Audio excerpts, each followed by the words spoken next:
Welcome guys. How is there? Thank you for watching us.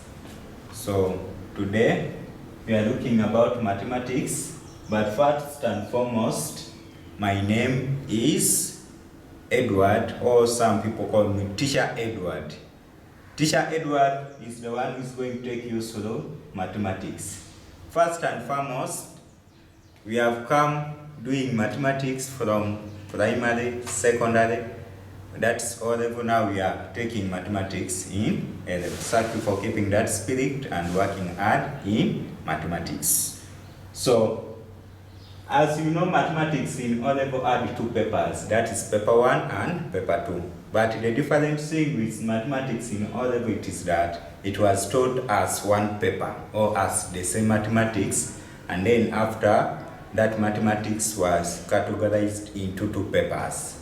But when you come to A-level, you still learn about the same mathematics. But here the difference is that each paper is taught differently. For example, in A-level our mathematics, we have mathematics paper 1. That's our maths paper 1. Maths paper 1, this one is called pure mathematics. We call it as pure mathematics.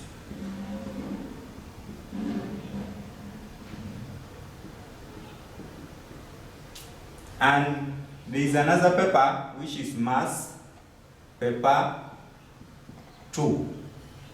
Paper 2. This one is called applied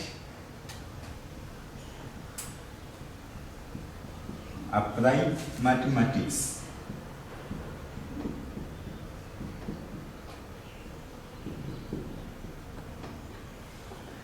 These are basically two papers of mathematics taught at A-level. We have paper 1 and paper 2. Paper 1 is the one which is called pure mathematics, and then paper 2 is the one which is called applied mathematics. But for our area of interest, or what we are going to look at, we are going to look at what we are calling mathematics paper 2. That is maths paper 2. Maths paper 2 is the one which we are calling applied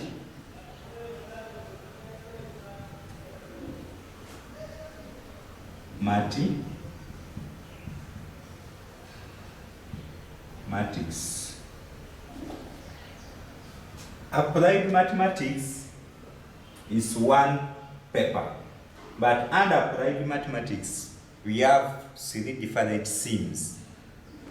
The first theme in applied mathematics is called themes. In applied mathematics we have only three themes, of which the first one is called mechanics. The first one is called mechanics.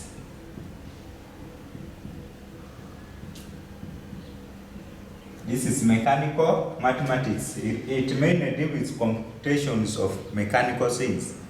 The way you can hear mechanical engineering, mechanical or other electronic things, but mainly here we focus on mechanical part of mathematics. That's computation dealing with forces, accelerations, and others which shall look at as we go on. Then the second theme is called statistics and probability.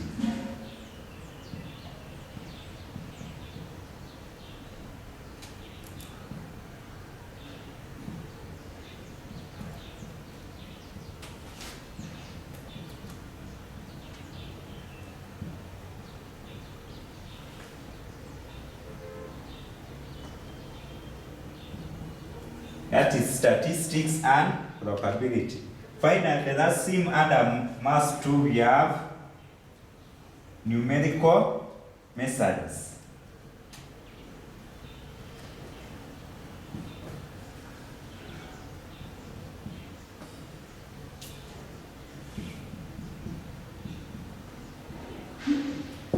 Numerical methods.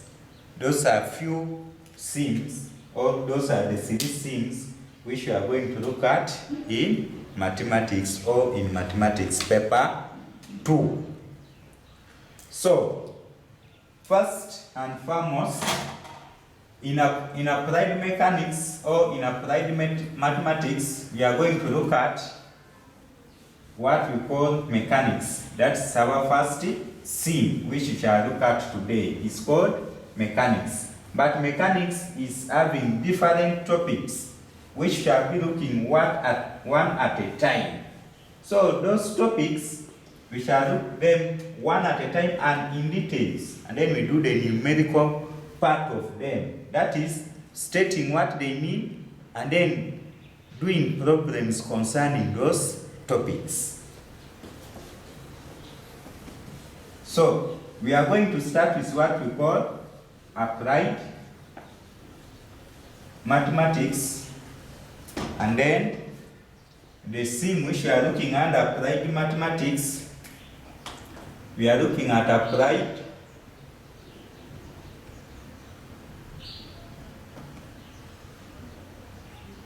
mathematics. Then the theme we shall look at today,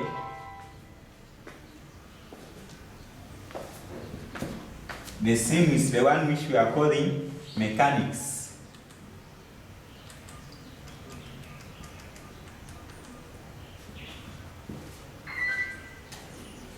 We are going to look at mechanics. So under mechanics, we shall start with a topic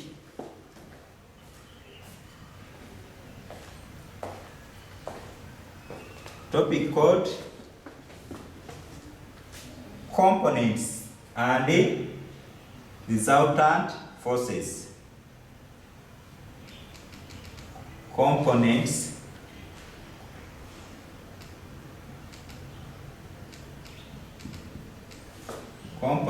and the resultant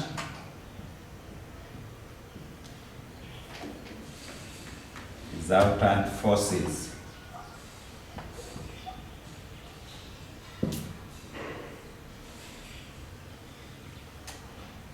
So this is what our topic for today. We are going to cover from a theme called mechanics or mechanics mathematics. The topic which we are going to look at is called components and resultant forces or resultant of forces. We can even add the word of forces. We can say resultant of forces. So, before we proceed in this topic, the way you are hearing it, that is called components and resultant of forces. What you need to understand most or first, what is force? What is a force? The first question you need to ask yourself is, what is a force? That's the first question you need to ask yourself, that what is a force? So, we all know that from our O-level we define force as, we say the force is a push or pull of an object or of a body. You can call push or pull of an object or a body, of an object or a body. That is, if I have this marker, the energy I'm using to push this marker through this distance is what we are calling a force. Now, take for example, you have this particle or you have this object P or object Q. You are pulling it in that direction to the right of your hand. This pulling which you are pulling this object, implying this object will come from this distance. Now, after pulling it, it will be up to this distance. And then the energy you have used to move this object from this distance to this one is called force. Then here we put it as capital F. Force, we know force is a vector quantity. What does it mean? That whenever you are dealing with a force, you should have both magnitude and direction. So take note that force is a vector quantity. Force is a vector quantity. So it has both magnitude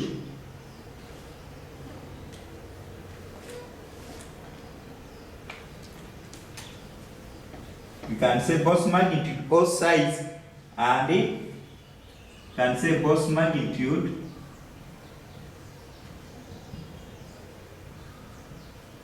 or size and direction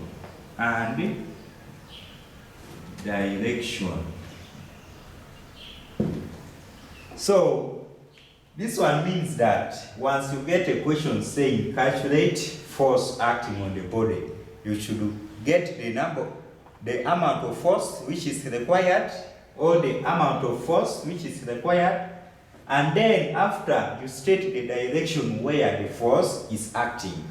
So this one is slightly different from what we covered in O level. In O level we said if they would tell you calculate force, we could just calculate force and then we stop there. Now for example, in O level, if they told you that calculate the force, maybe let us say that there is a force P and Q acting on the particle or on the body. Let us say force, take note, this is our example, that a force of 2 newtons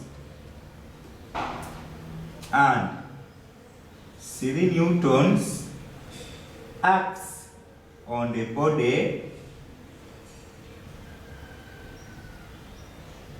as shown below. As shown.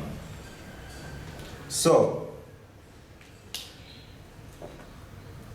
this is the body and then this is the force.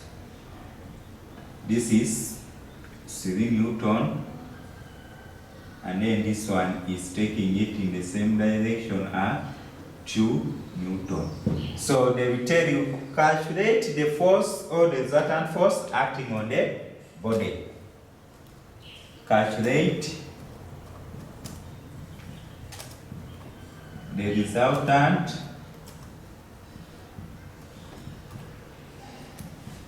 force acting on the body.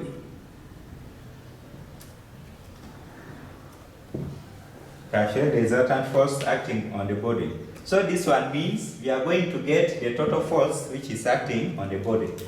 Someone is pulling this marker with 3 and then another one is also pulling it with 2 in the same direction. So the resultant force, we say, the resultant force we get this one plus 3 plus 2. The resultant force, which is denoted as capital F, is given by 3 plus 2, which equals to 5 Newton.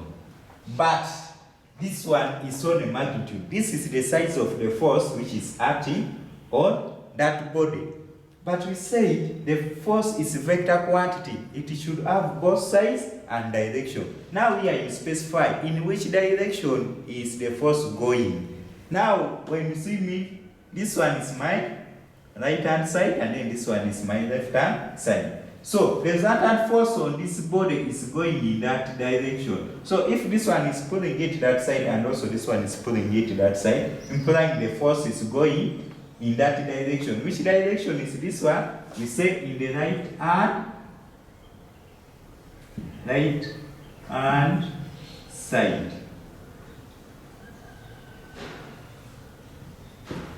That's what we say.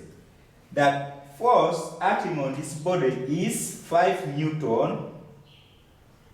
In which direction? The direction is the one which we are calling in the right hand side. That's the force. So that's what makes it different from what we covered in other book. But the calculation almost remains the same, only that here we add one component of right hand side. So after understanding what force means and how we are supposed to state our force, there are 2 types of forces which act on the body. There are 2 types of forces which act on the body. Types of forces which act on the body.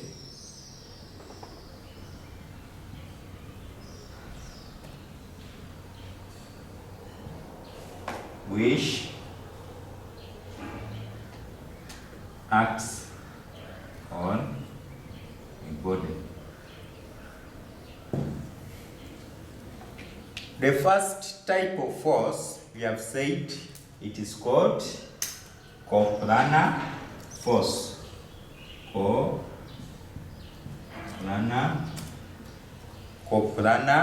force. This one is A.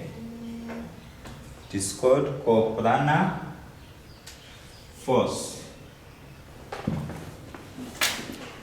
The first type of force we are having is called coplanar force or coplanar forces. Coplanar force or coplanar forces. These are type of force which when they act on the body, the line of action lie on the same plane. Type of force which when acts on the body, the line of action lie in the same plane. The line of action lie in the same plane. Coplanar forces, these are forces whose line of action, these are forces whose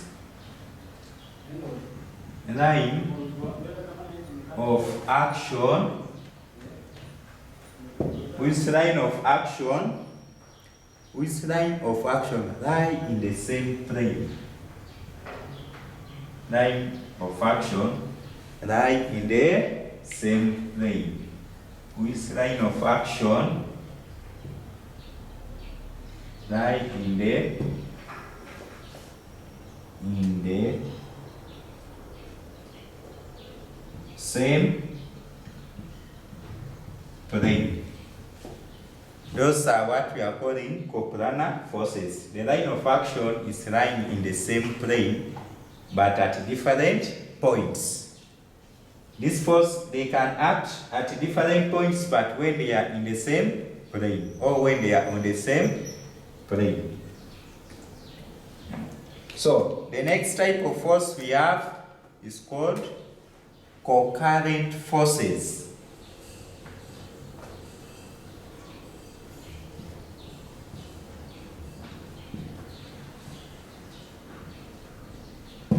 Concurrent forces, these are forces which act at the same point.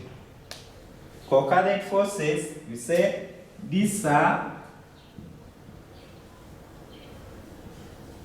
forces which act at the same point. These are type of forces which act at the same points. Those are what we are calling concurrent forces. Concurrent forces. They are both concurrent forces. But the SP, this one is called concurrent forces. Concurrent forces. Concurrent forces. So these are two types of forces which we have. That if you have the body, this force going this side, let us say it is force P, and this one is force Q. You see that all of them are acting at the same point, but in different directions. So yeah, the direction doesn't matter, but what matters is at which point are those forces acting. So they are acting concurrently, both of them act at the same time and at the same point. So those are mainly what we shall be looking at. So let us go to the next thing which we have. Let's see.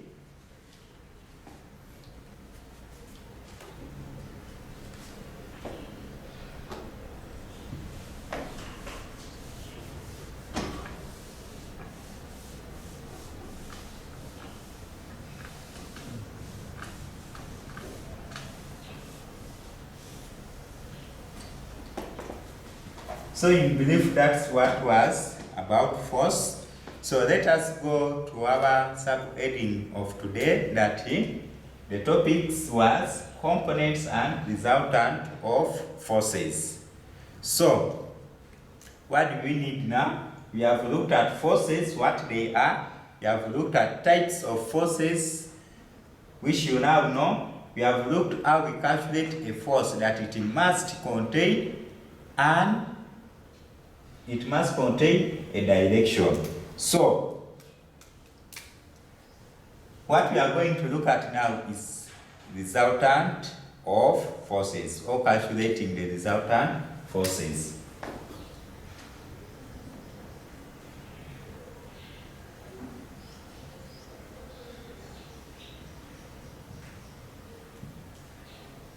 Resultant of forces. Resultant of forces.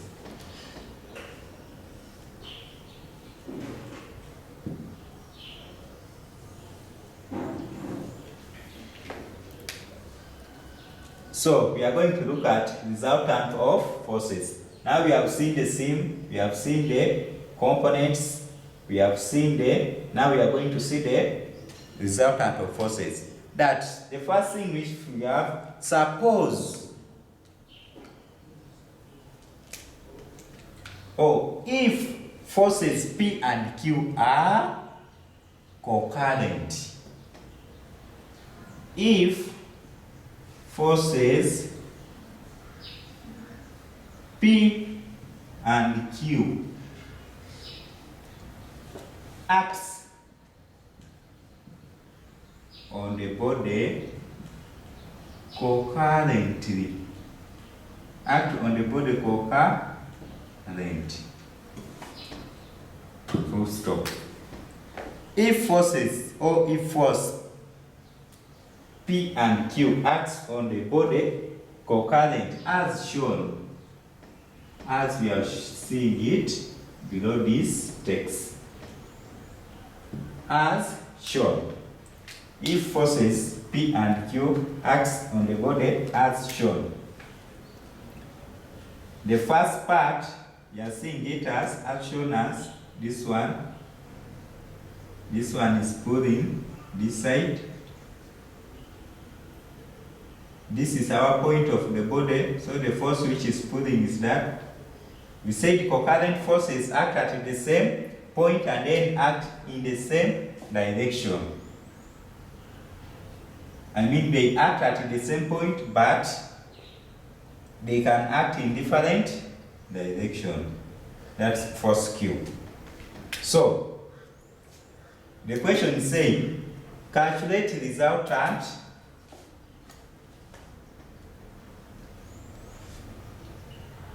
calculate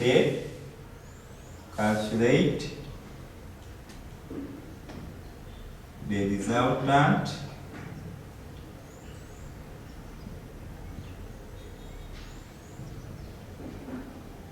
force R. Now for this case, the resultant force we are calling it R. So the resultant force, if this one is pulling you with P, and this one is pulling you with Q, that if P is greater than Q, implying you move in that direction of bigger force. But if Q is greater than P, then you move in direction of Q. But if P is greater than Q, then you move in the direction of Q. So here we shall say if P is greater than Q, our resultant force R is given by, resultant force R will be given by P minus Q. Since P is bigger than Q, where will the direction be? We shall move to the right hand side.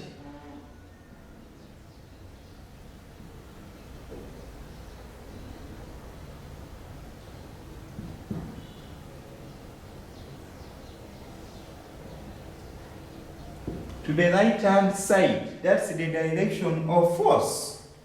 Because if this one is pulling with bigger amount of force, this body will move that side.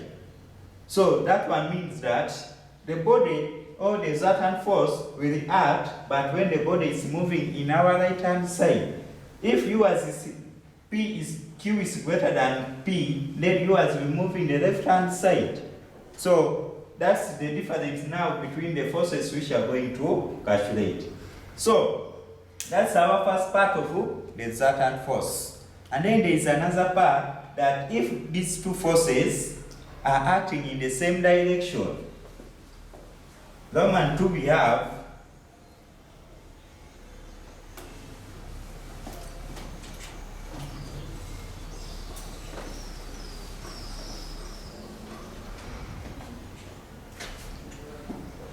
Roman 2, this is our Roman 2, that if this body is being acted upon by two forces, P and Q, and if they are in the same direction, P and Q, in the same direction, the question is still the same, that calculate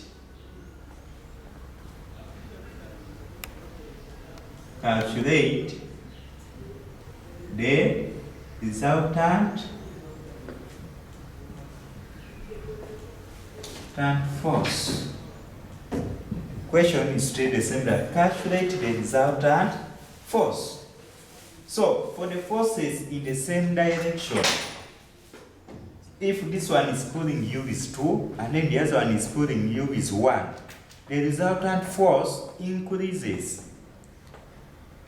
in that direction where those two people are pulling you.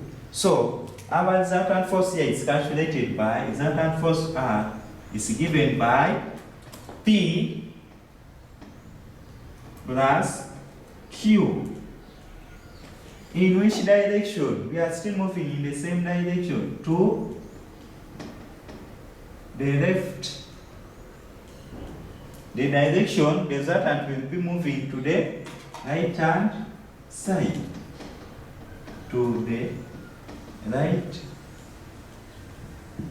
hand side. That's the direction of force. Then the next thing, if now we have more than two forces acting on the body, more than two, that's 3, 4, or 5. How do we calculate those forces? Then let us look at how we calculate the resultant forces.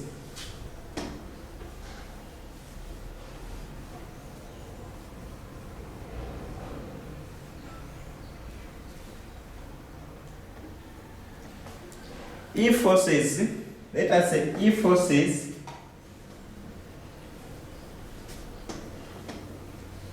if forces P, Q, and S, P, Q, and S are concurrent,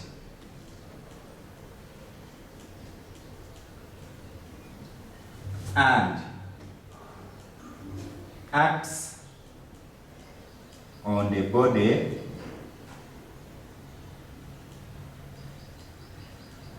as shown.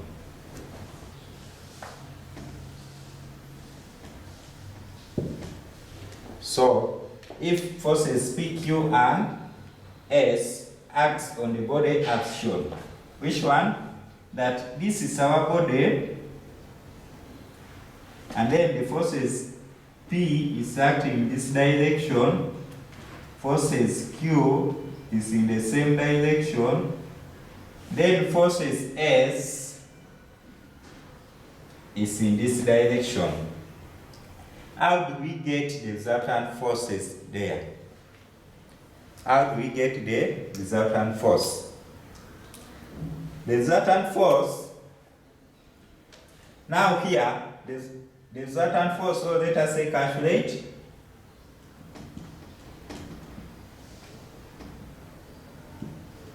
The resultant force R. Calculate the resultant force R. Now, this is our first drawing, and we have said the forces P, Q, and S are concurrent. That means that all of them are acting at the same time. Then, if they are acting at the same time, they are acting on the body as shown. Implying the direction of these forces, they are as shown. So, we say if forces are moving in the same direction, we get the resultant by adding from the previous example. Then, if they are in a different direction, we get the forces by subtracting which one is big and which one is small. Then we put the directions. Now, for this case, the first step, we shall need to get the total forces which are going to the right hand side. So, here the total forces are total forces acting on the body to the right.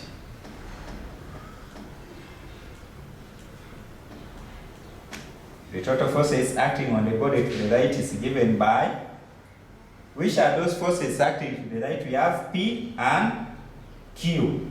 So the total forces is given by P plus Q. Then what is our new setup of the body? Right now on our body, we have two forces acting. We have this force, which is P plus Q. Then there is this force, which is S. Now, since P and Q is likely to be greater than S, then where will the direction of our body be? So these two people will pull S. If you are being pulled by 3 people, 2 people are taking you to the right and 1 person is taking you to the left. Where are you likely to go? You are likely to go to the direction where those 2 people are pulling you. So the resultant force R, the resultant force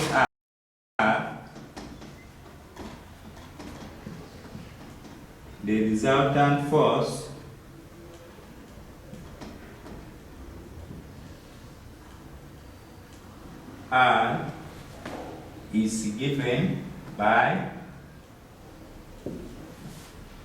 R equals to P plus Q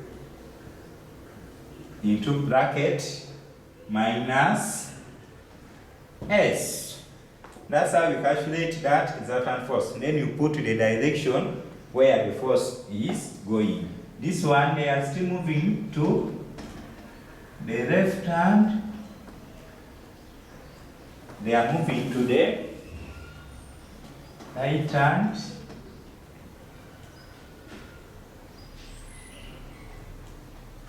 right hand side.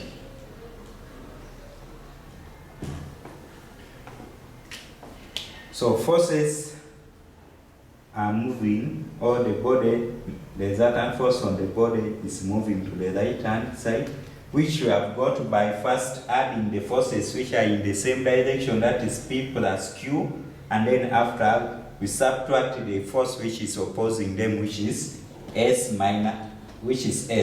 So P plus Q minus S give us our resultant force on S. That's when you have two forces. But there are some cases when you have three forces and when you have four forces, you repeat the same procedures. First, result of forces in the same direction. Then, after resolving forces in the same direction, get the forces in different direction, and then subtract them.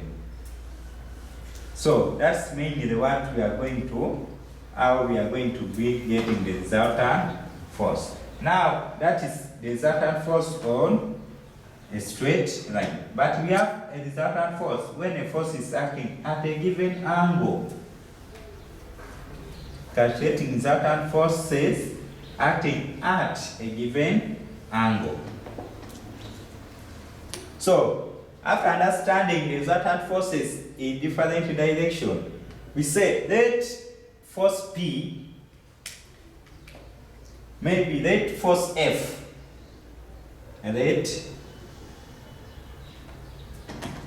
force F act, let force F act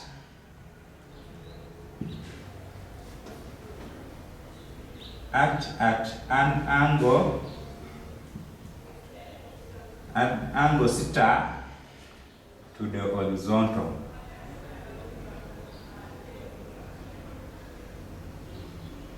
To the horizontal, as shown. Act to the horizontal as shown. This is our force. It's acting, going upward.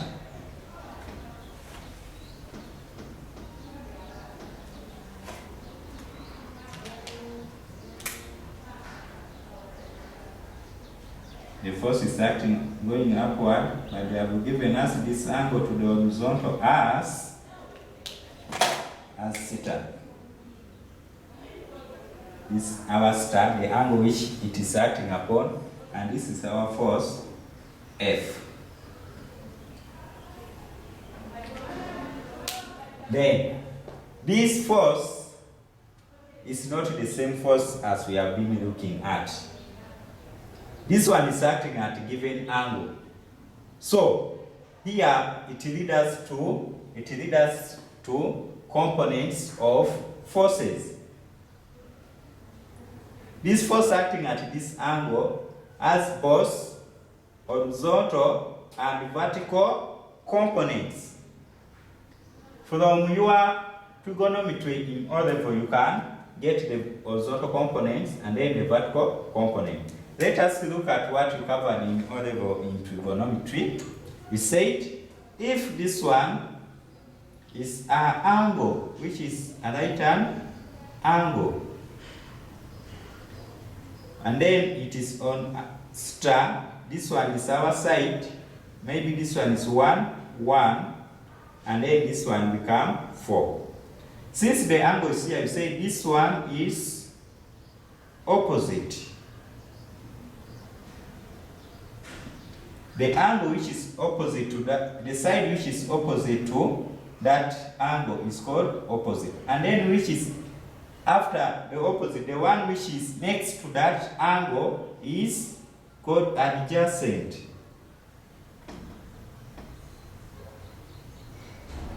And then this one is called hypotenuse. So, from this one, we say that our angle is given by, if you want to get the sine star of angle is given by opposite out of hypotenuse, and then cos theta is given by adjacent out of hypotenuse, and then the other angle which we learned about was tan star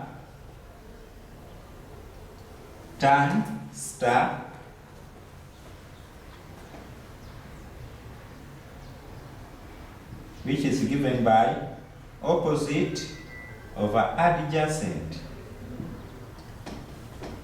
So that's how we say we can calculate this one. So if you know these identities, the sine, the cosine, and the tan angles, how you get them. Now this force is having those one which we are calling vertical components and horizontal component. Where is the vertical component of force? If this force is going upward, which are follow vector direction, that you first move from this point up to this one, which is the force which you call the horizontal component of the force, and then you move upward, which is called the vertical components of the force. And then this is the resultant force F.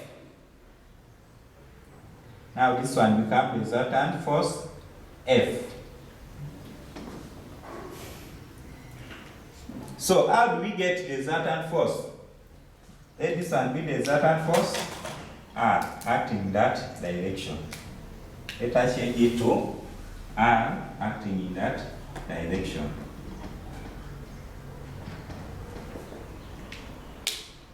So how do we calculate this resultant force? First and foremost, we need to know how to get the components of horizontal force and then component of vertical force. Component of horizontal force. Now we have our angle, but we don't have the value of H, and we don't have the value of adjacent, and the value of opposite, and then the value of hypotenuse. So from this one, we know that our sine star is given by opposite out of hypotenuse. So what is our opposite? Our opposite in this case, we have it as Fx. Our opposite, we have it as Fx.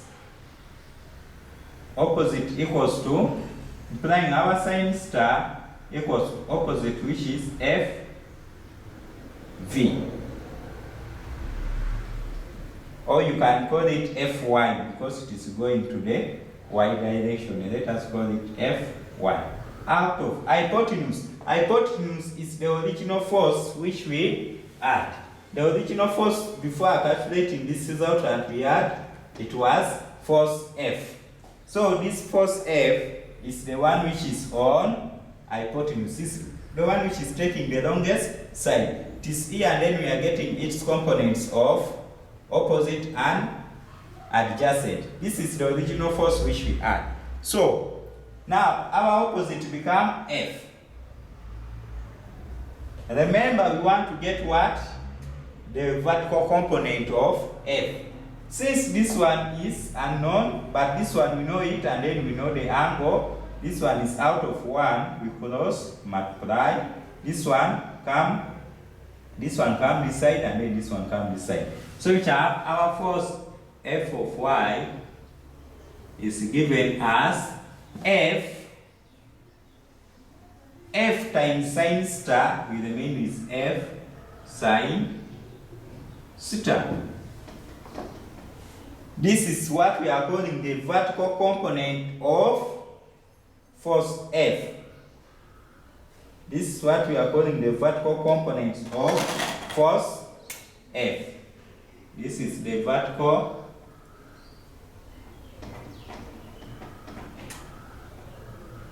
component.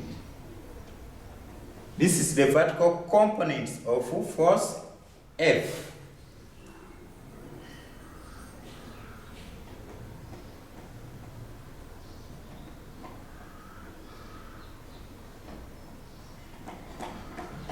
So whenever we are calculating the vertical component of any force, we shall use that force and then we multiply it by the sine angle or the sine of that angle which is given. That's how we shall be we shall be calculating our vertical component. Then from cos given as,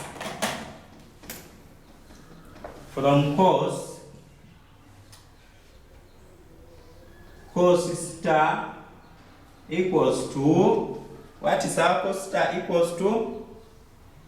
From cos star equals to adjacent up out of hypotenuse. So our cos star equals to, what is our adjacent? Adjacent, this is the angle which is next to this is the line which is next to the angle, but not the longest. So this one we say is our f. Now let us make it our fx. Our fx, for his understanding, implying that it's along horizontal or x-axis. So our adjacent is first fx, which is along the x-axis out of hypotenuse. Hypotenuse is the longest side. The longest side was having force F. Out of force F. Then what do we need to get? We need to get our force F of x. So our force F of x, our force F of x, our force F of x become F. This one is out of 1. We could also multiply F cos of theta. So this is how we shall calculate the horizontal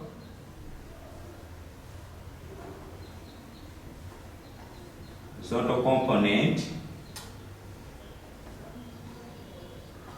of force. So next time we are going to we shall start from this one and then we proceed to example. See you next time.